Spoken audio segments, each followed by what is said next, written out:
Mom said that Craig or I must have stepped on a crack because she broke her back. Yeah. Oh, sure. oh. Oh, Darn kids. yeah.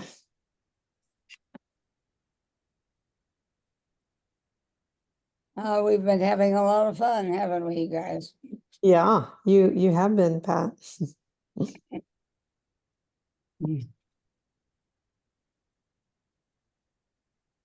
This is.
Good morning.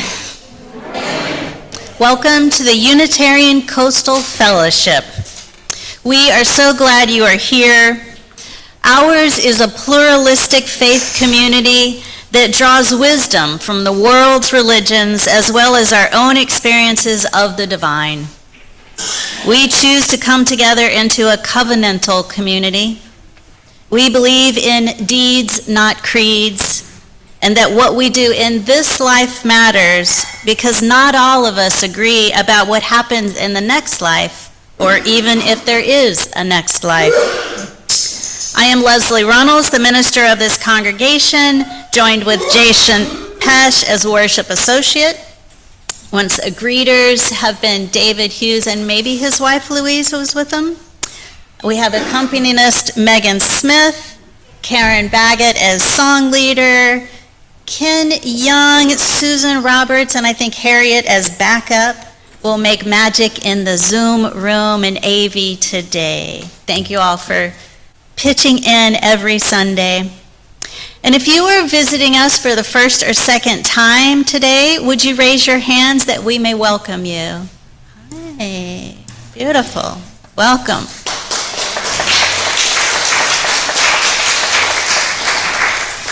And if you are willing and able and interested, we can bring the microphone around to you for you to introduce yourselves. And if you don't want to, just politely decline. Anyone? Just raise your hand. The mic so people can hear us. I'm sorry? And we have a mic so people can Okay. Hi, everyone. I'm Pam Nath. I'm here from New Orleans, a friend of Leslie's, and visiting along with my mother. Judy Lalonde from Idaho, from the Unitarian Universalist Church of the Palouse. Yay.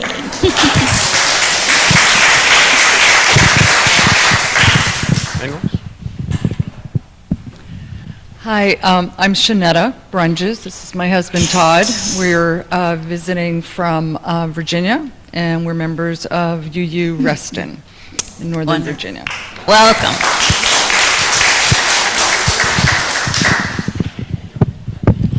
Hello, my name is Jessica Schoonover. I'm actually here on behalf of Jason, who I am friends with. This is my first time visiting here because I usually do not have Sundays off, and he's always talked about how nice this place is, and I see that he was right, and I'm glad to be here.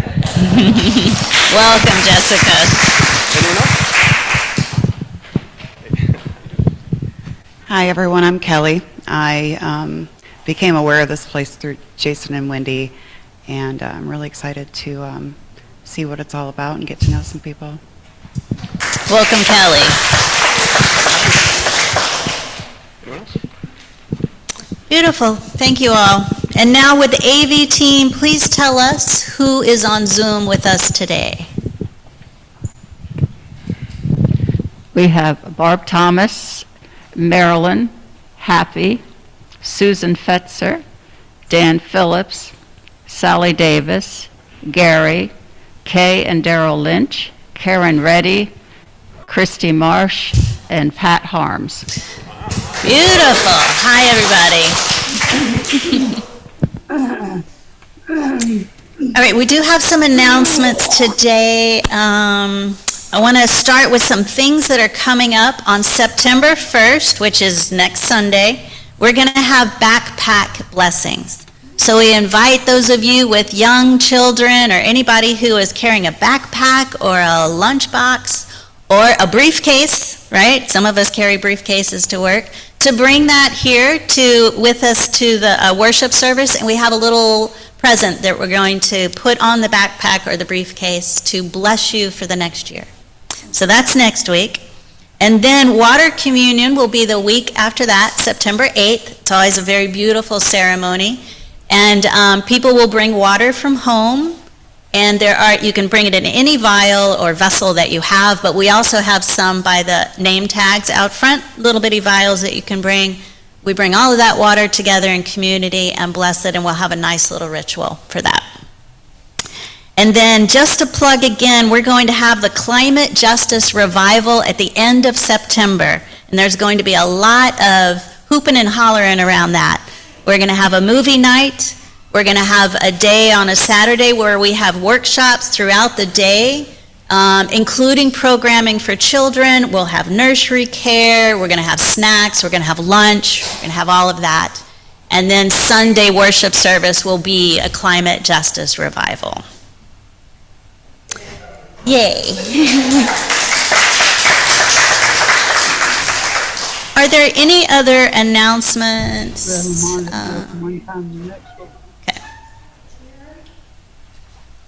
Did you have an announcement about a card? Yeah, I wrote it into the, Is it in the pages? Okay. Aha. Thank you. Pat Harms, who's joining us online, is in the hospital awaiting back surgery. We're going to have a card in the social hall that we can sign and give her our love as well. All right, now we have invite everyone in the sanctuary to silence your cell phones. Those of you on Zoom, if you can turn off your cameras to conserve bandwidth. And then we get a moment to greet each other. We have a lot happening in today's worship service. I ask that you don't go too far from your seats. But please now turn and greet each other and our visitors.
Architect of icebergs, rainbows, jeweler of crystals, sand grains, snowflakes, atoms.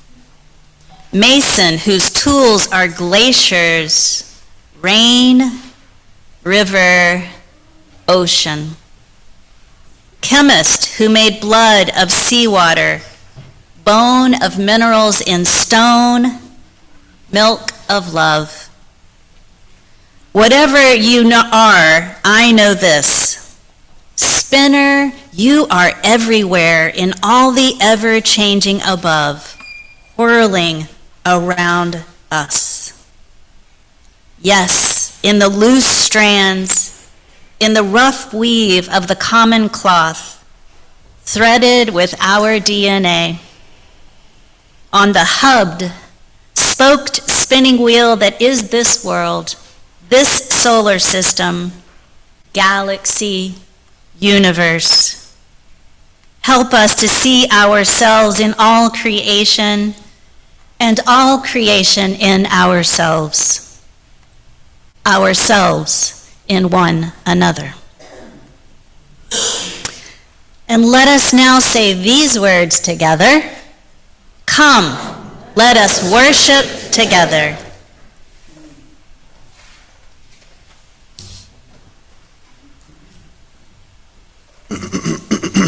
All right.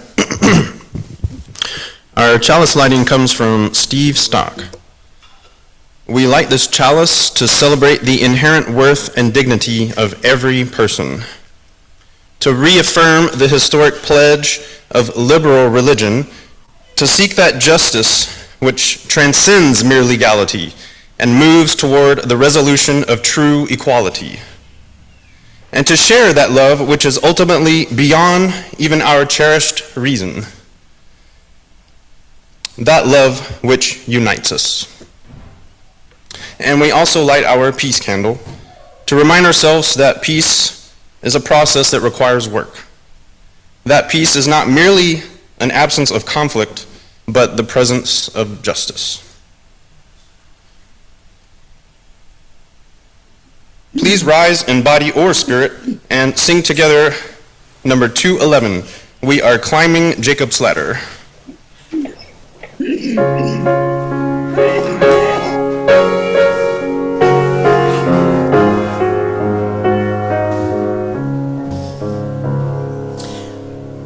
are climbing Jacob's ladder. We are climbing Jacob's ladder. We are climbing Jacob's ladder. We are climbing on. Every round goes higher, higher. Every round goes higher, higher. Every round goes higher, higher. We are climbing on.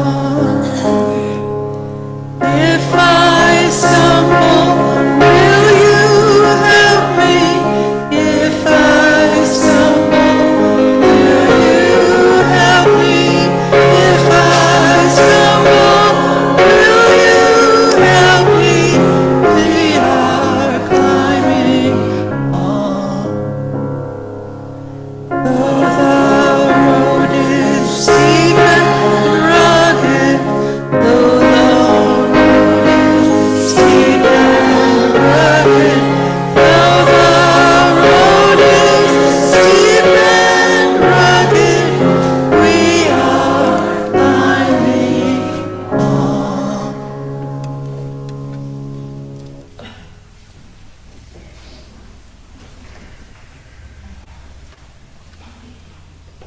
Every week, this congregation makes space and time to be human and celebrate our joys and grieve our sorrows.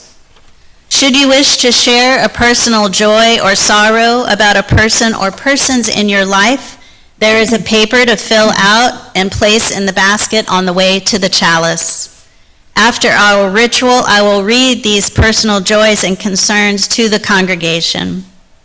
You may now line up along this outer wall, select stones, and place them in the water to represent your joys and concerns. We welcome your joys and sorrows to this ritual.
thank you all. I want to lift up a few community concerns and joys that we have.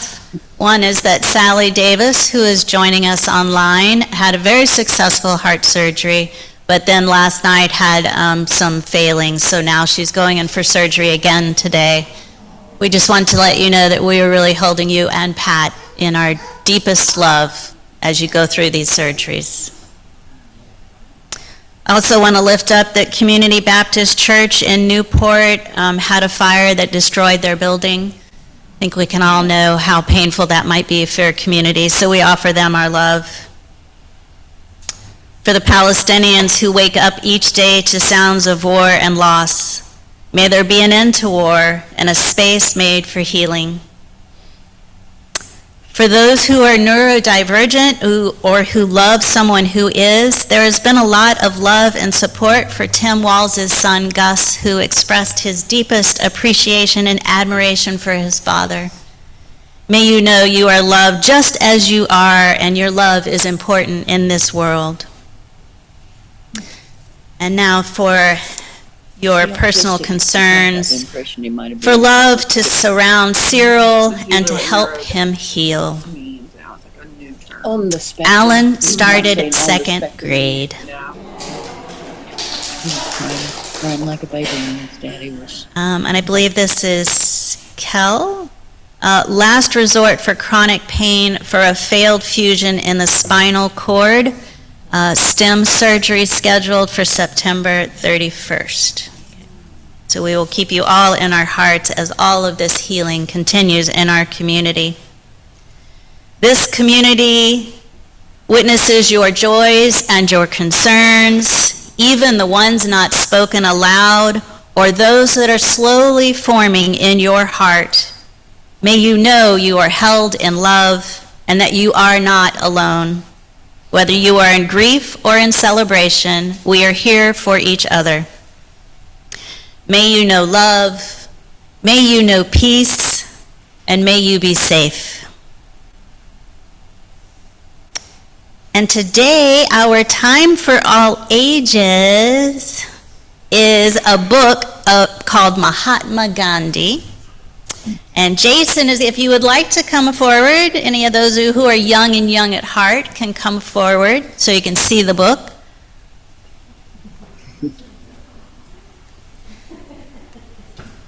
Uh-oh. If you didn't know better, you might say it was 45. All right, Berkeley, coming to the front. All right, our story today is Mahatma Gandhi. This is the story of a little boy with a very big heart. His name was Mohandas, and he lived a simple life in a city by the Indian coast called Porbandar. Mohandas learned from his mother to be honest and always tell the truth. He dreamed of a world where no living thing was ever hurt and everyone wanted the best for all. When he was 19, he traveled to London to go to law school at 19. At that time, the British Empire ruled his country of India. Living in London gave him the chance to learn a lot of things about English culture, and not just tea. With his degree in hand, Mohandas moved to South Africa to work as a lawyer, but things were not easy for Indians there. One day, he was thrown out of a train for refusing to leave first class. First class is a carriage that was reserved for white people only. Mohandas decided to protest against that injustice in his very own way. He sat quietly in the middle of the street. He sat quietly in the middle of the street.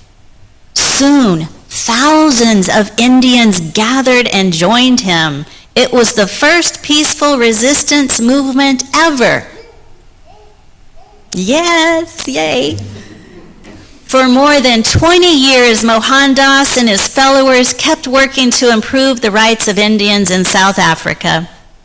But he wanted to go back to India and lead his country out of the bounds of the British Empire. Back home, Mohandas took off his expensive British suit and started wearing traditional Indian clothes. It was his way to show support to his people. Mohandas' peaceful movement spread across India. His supporters protested against the unfair English laws by refusing to work and cooperate with the government. When Britain made salt too expensive to buy, Mohandas marched 241 miles to the Indian Ocean in protest. 241 miles. He harvested the salt himself to give to his people, and this little gesture shook the world in the gentlest way. Mohandas was put in jail many times for organizing these protests. Some of the people he loved most in the world died while he was imprisoned. As a way to claim his freedom, Mohandas stopped eating. The British were scared that Mohandas might die in prison, so they decided to release him. That day, the rich and the poor celebrated together as one. His people called him Mahatma, meaning great soul. He became the father of the Indian nation and one of the most famous leaders for justice and civil rights. And Mahatma, that little boy with a very big heart, gave a single lesson to those who hope for a brighter future. Sometimes the power of peace is greater than the power of force. Sometimes the power of peace is greater than the power of force. Beautiful, thank you. And now we will sing our children into their classes with this next song, the Blessing Song.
Please join me in a few minutes for silence and meditation.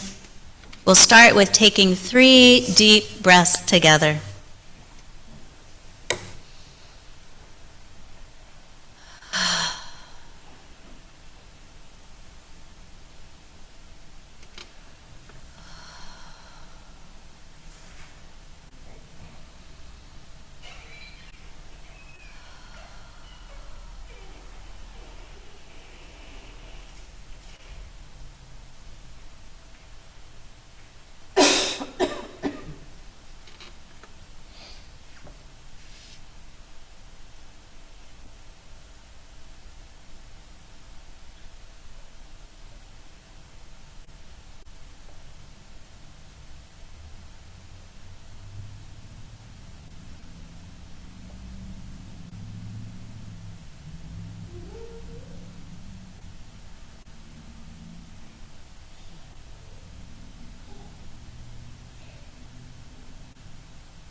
offer you now an art interlude. This sculpture in Philadelphia, Pennsylvania is titled Freedom, from the artist Zenos Frudakis. The large piece along the wall of a building has 4 stages, a figure that is mostly trapped, stuck, secure in the stone. The next figure is making their way out, twisting free little by little. And the third figure is almost busted free, reaching out, claiming their right to liberty. And next, there is a cavity left behind from where the figure emerged free, standing free, dancing free, arms stretched wide, heart bared free, head tilted up in exaltation, ecstatic in their freedom. Here is another view of it. Do you see the 4 stages? Or is it 5 stages or more? What else do you see as part of the sculpture? Is the background significant? What about its location, its neighboring structures that are also from artists, the architects and the builders? Let's look at each figure a little more closely. Here is the first one on the left. They are somewhat indistinct, hard to tell the figure from the background. Perhaps this symbolizes us when we don't know we're trapped. We've been socialized by oppressive systems and institutions where we can't distinguish ourselves from that oppression. We are one with it. Even the background here is an element to investigate. You can see the texture, the roughness, the smoothness, the order, the disorder. When I look at this phase, I know parts of me are still there.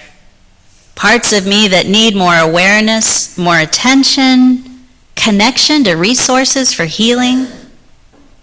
And I'm curious, what parts of you are still here, still embedded in the background? It might be part of your psyche, your spiritual process, your family dynamics, regrets or fears that keep you bound up. What part of you aches to be seen, to be brought out from this structure? What parts of you are happy to be in this place, which might seem safe and secure, comforting, risk-free? What parts of this congregation might be in this phase? Where are we stuck as a church or as a faith? Unable to see where we might be stuck, or perhaps lulled into complacency by scarcity mentality. Perhaps we zoom out a little more. What parts of our country are still here? What does that thought bring up for you? Where do you feel it in your body? What dreams do you have for our country breaking free? May these dreams come true. Let's look at the next 2 figures in the artwork. The one on the left, twisting their way free. What parts of you are in this phase?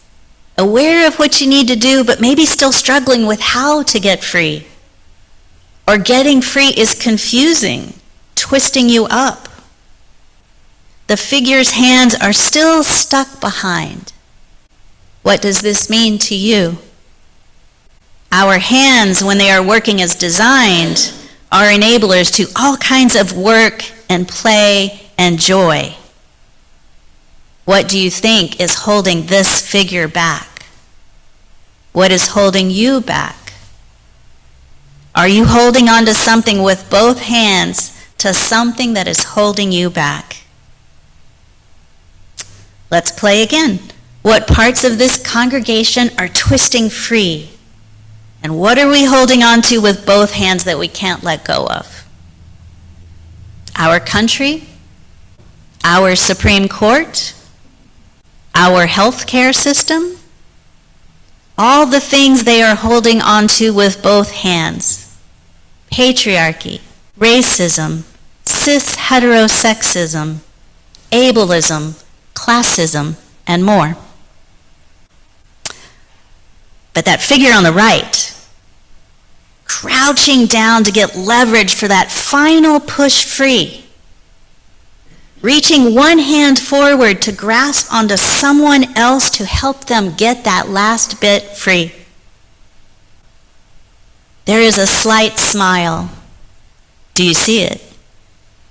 What else do you see? How are their legs getting purchase from the image before? And what about you? What are you reaching out for? And who is reaching back in and holding your hand to pull you free? Or what? Is it the movement for collective liberation that you are reaching for? Unitarian Universalism?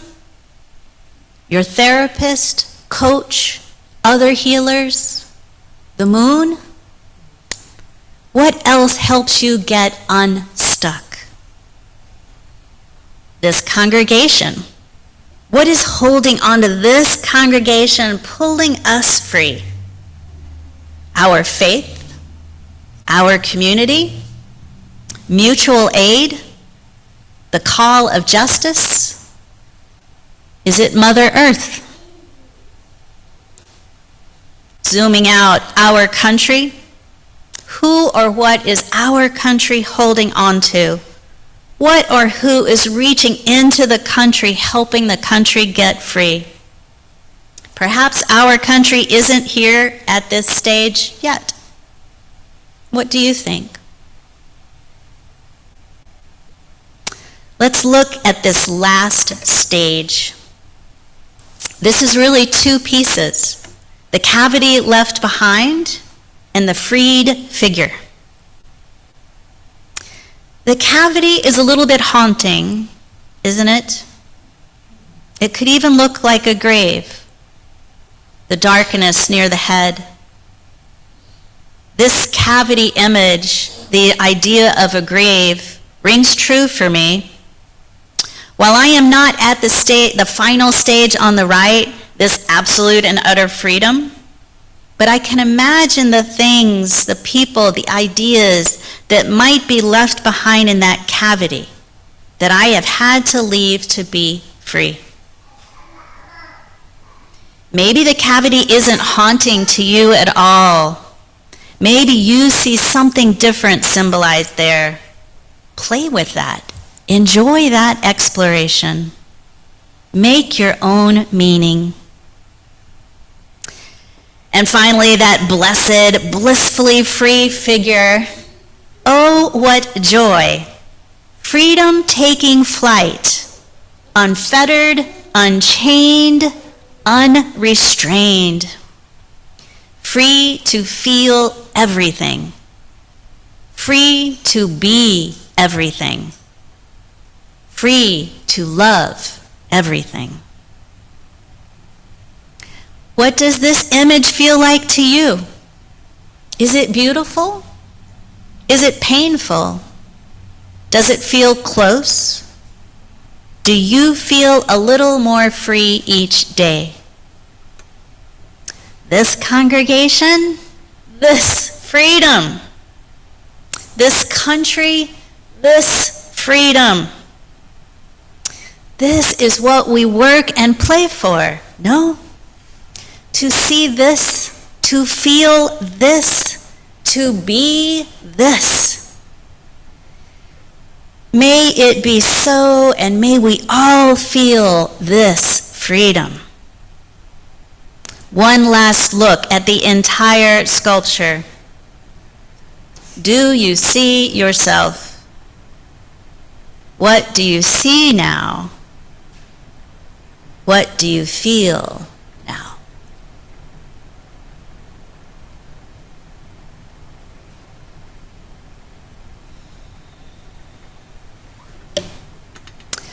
Before we deepen into the sermon that I will give in a moment, please remain seated, and we're going to join together in singing hymn number 1048, Ubi Caritas.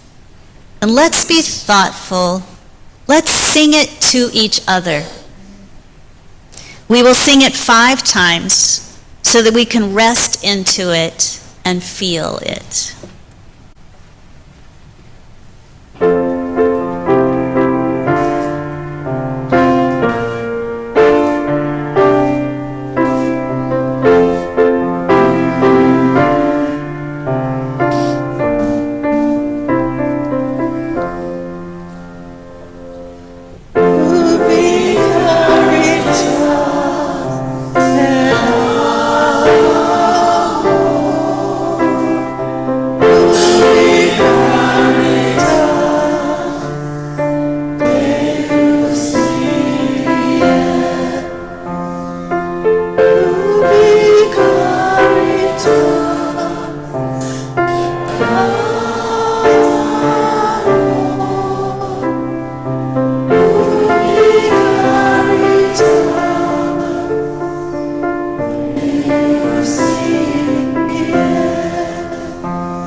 The title for today's worship service, After the Liberation, The Dishes, comes from a book my therapist gave me 20 years ago by Jack Cornfield.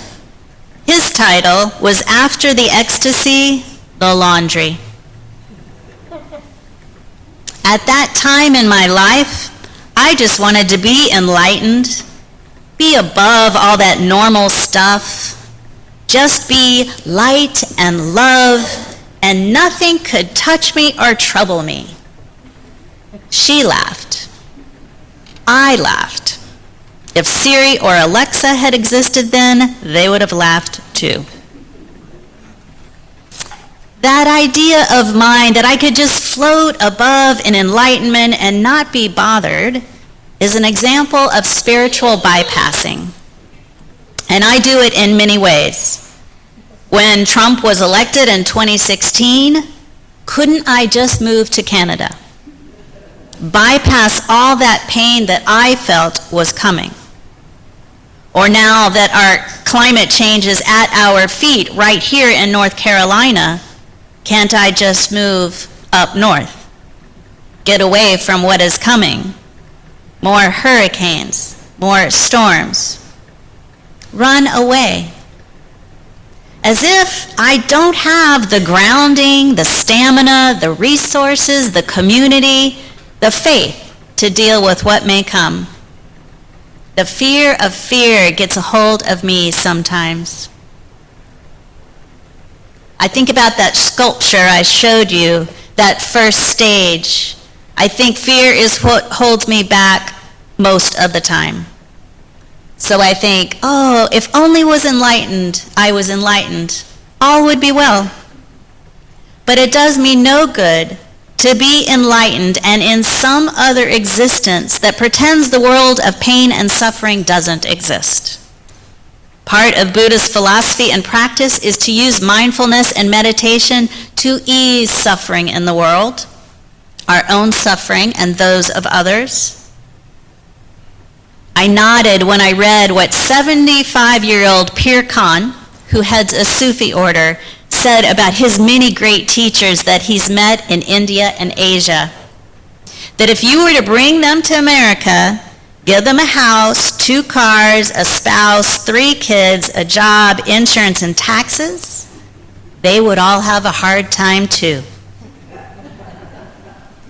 Enlightenment is not a panacea, it's a pathway.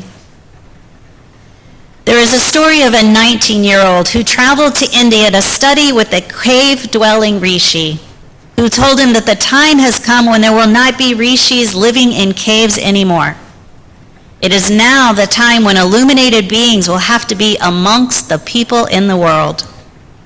So no more running away to caves. After several days, the student realized he had learned extraordinary self-sufficiency, detachment, and perspective. The student had a wonderful feeling of peace and happiness and didn't want to leave, but he knew he had to get back down into the world again. But how to hang on to that peace and happiness? I was reading about a study done on spiritual people, and they found that the majority of the people interviewed had had a mystical experience at some time in their life.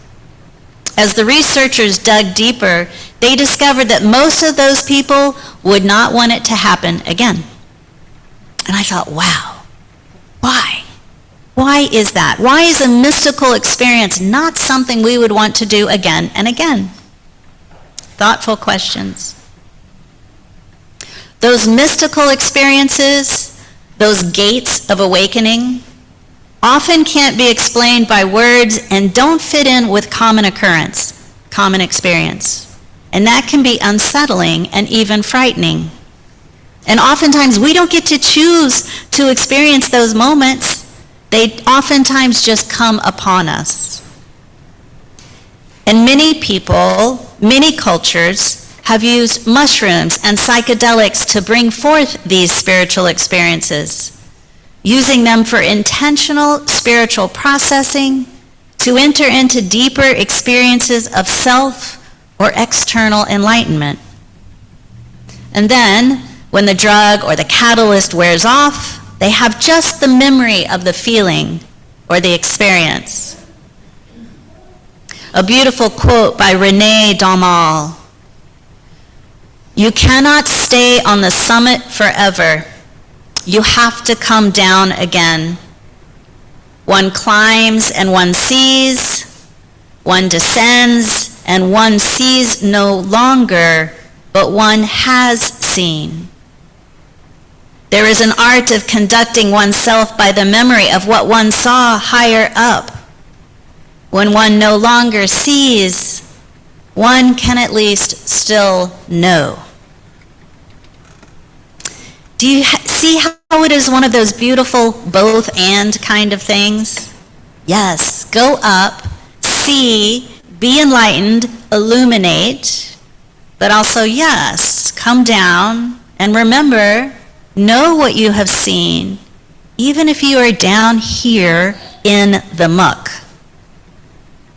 The last stage of that sculpture, with that figure flying free, that's illumination, enlightenment, liberation, freedom. And yet they still have to live in this world. They still have to pay taxes and do laundry. Those things they left in the cavity are still impacting other people.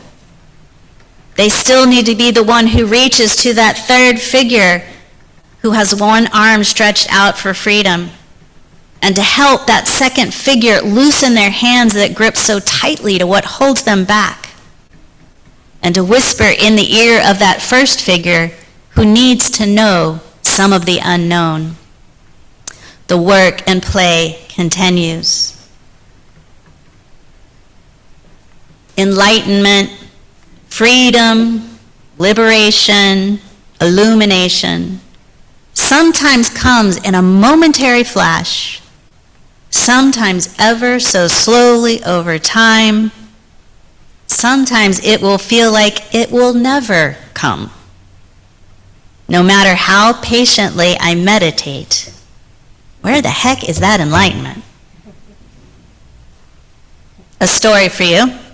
When I was literally doing laundry at my neighborhood laundromat, Melba's in New Orleans, which also has a po' boy shop and, of course, a daiquiri store, because New Orleans.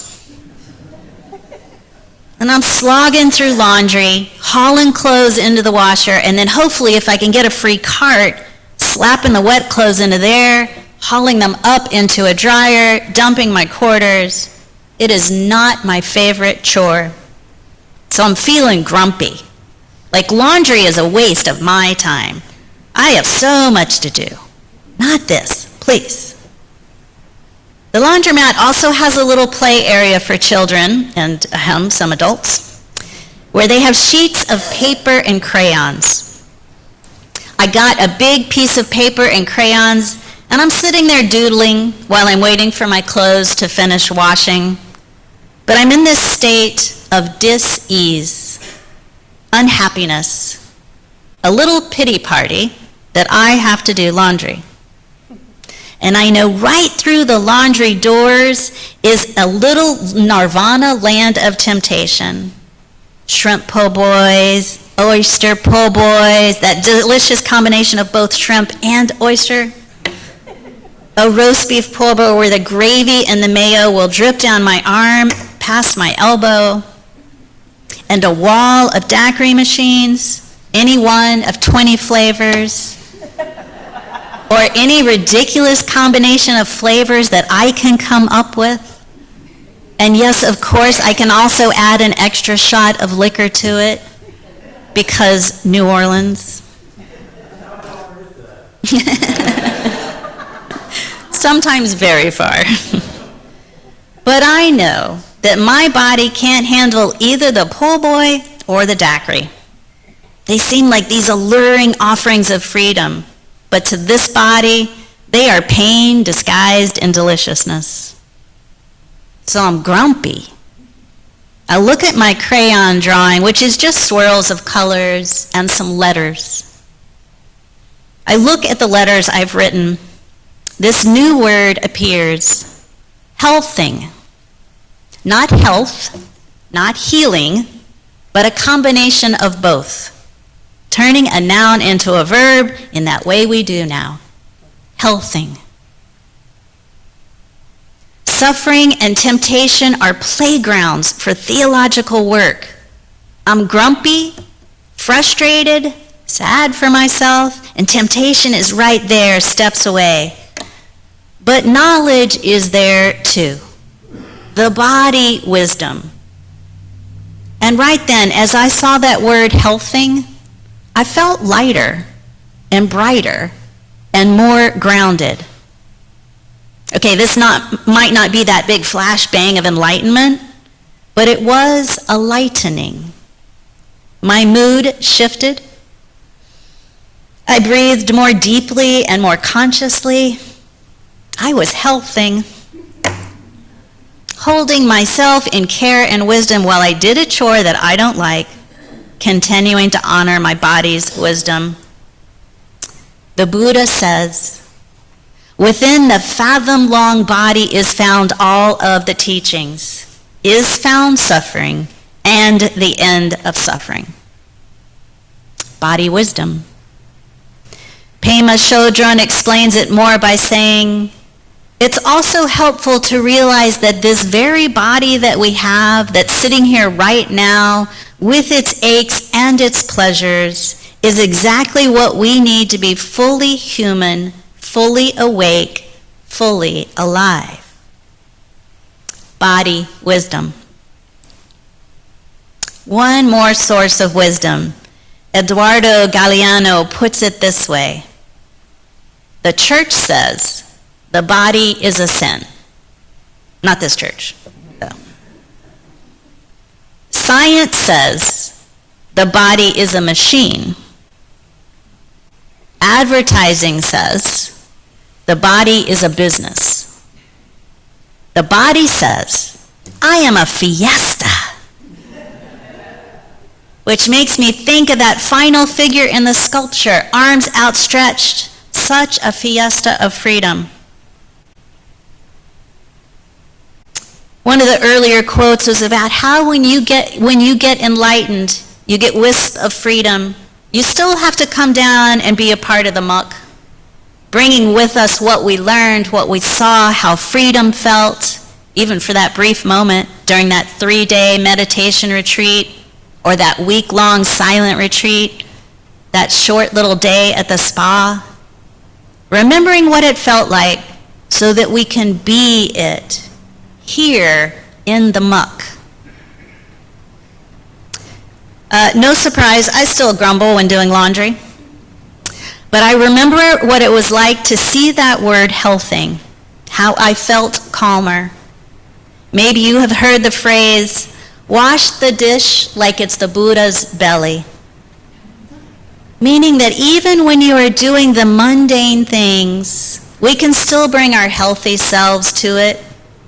When you think the dish is the Buddha's belly, you do treat it with more care, glad to have the opportunity to rub it clean.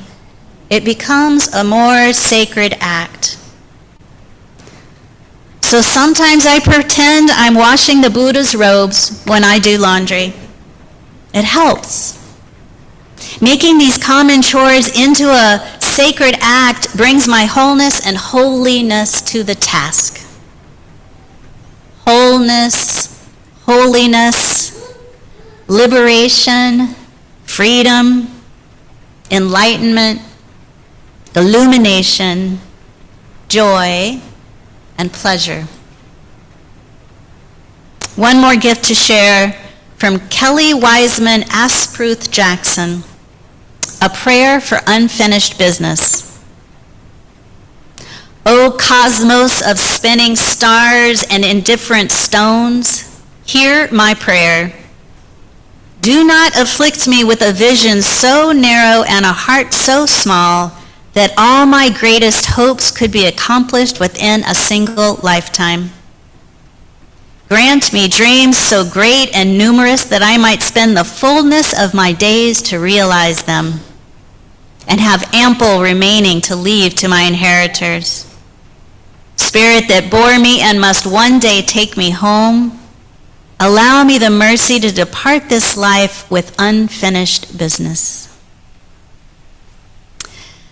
My friends, this week, as you will go about with your lives, living your love into this world, may each moment of liberation be recognized and celebrated. May each mundane task be a moment of healthing where you feel the sacred. May this week be filled with light, love, joy, and glory. Amen, and blessed be.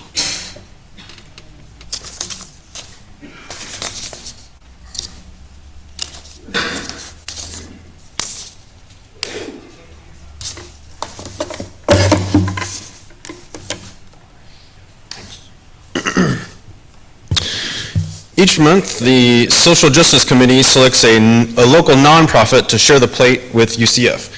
All non-pledge contributions in the collection plate or online are split between the nonprofit and UCF.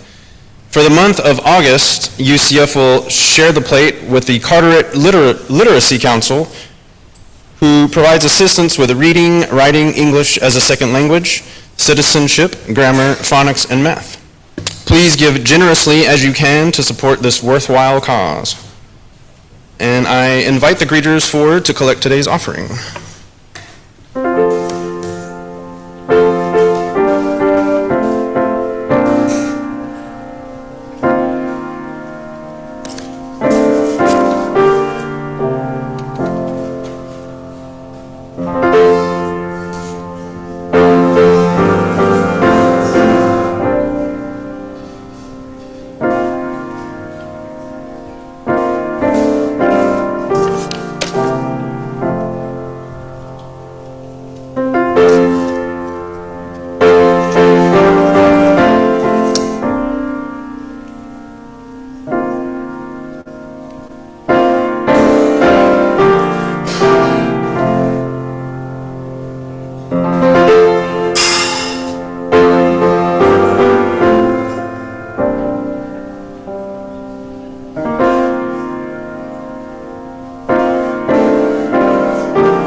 Please join in blessing this offering with hymn 402, From You I Receive. From you I receive, to you I give. Together we share, and from this we live. From you I receive, to you I give. Together we share, and from this we live. All right, and now our chalice extinguishing.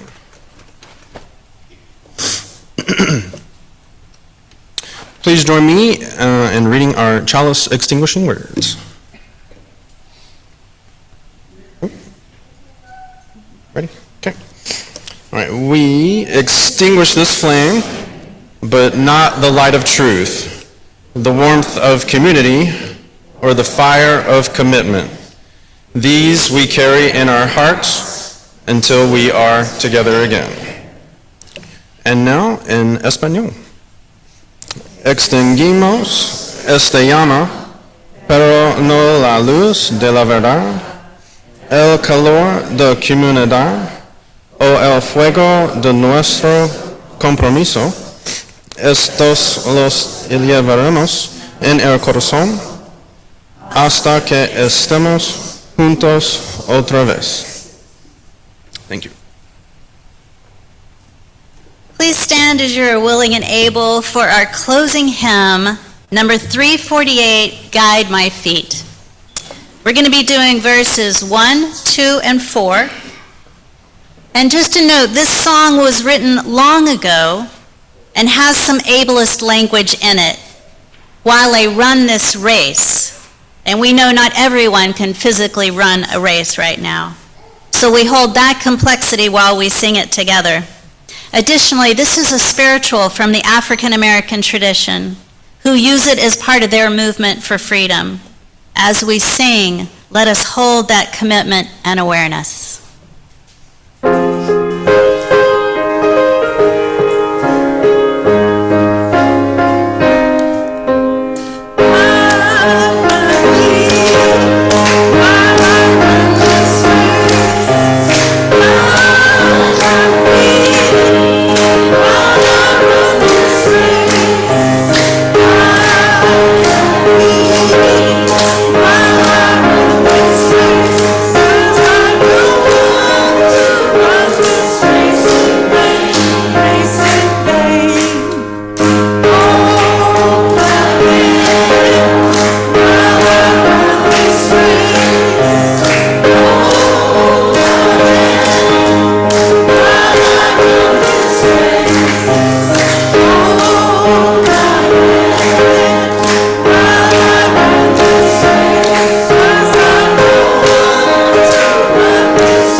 It is a UCF tradition to join hands and form anything close to a circle in this sanctuary.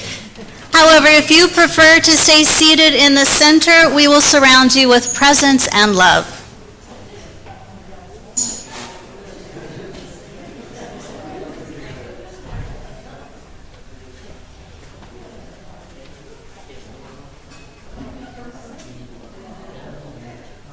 All right, we are joined.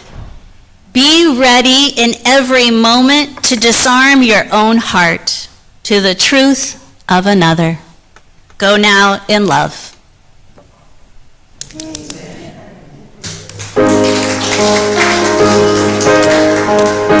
Amen.